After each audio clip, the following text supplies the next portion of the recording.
भर रस्त्यात तलवार घेऊन दहशतीचा प्रयत्न करण्यात आलाय। कळमना पोलिसांनी या तरुणाला ताब्यात घेतलं। तरुणाची हातात तलवार घेऊन नागरिकांना शिवीगाळ देखील सुरू होती। नागपूरच्या विजयनगर मधली ही धक्कादायक घटना सध्या समोर आली आहे। तर भर रस्त्यात तलवार घेऊन दहशतीचा प्रयत्न करण्यात येत होता। तर या तरुणावर आता काय कारवाई होणार हे पाहणं महत्त्वाचं ठरणार आहे। भर रस्त्यात तलवार घेऊन हा तरुण दहशत करत।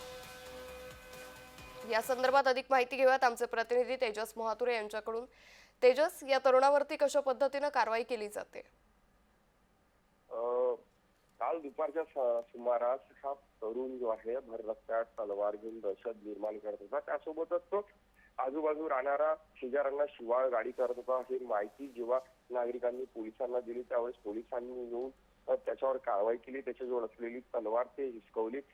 चंद्रशेखर बळीराम वर्मा हे या तरुणाचे नाव असून तो गांधीनगर झोपडपट्टीतील रहिवासी आहे आणि हा तरुण दारूच्या नशेत होता, तलवार घेऊन फिरत होता अशी माहिती पोलिसांना मिळाली। पोलिसांनी लगेच त्याच्याजवळची असलेली तलवार घेतली आणि त्याला अटक केली।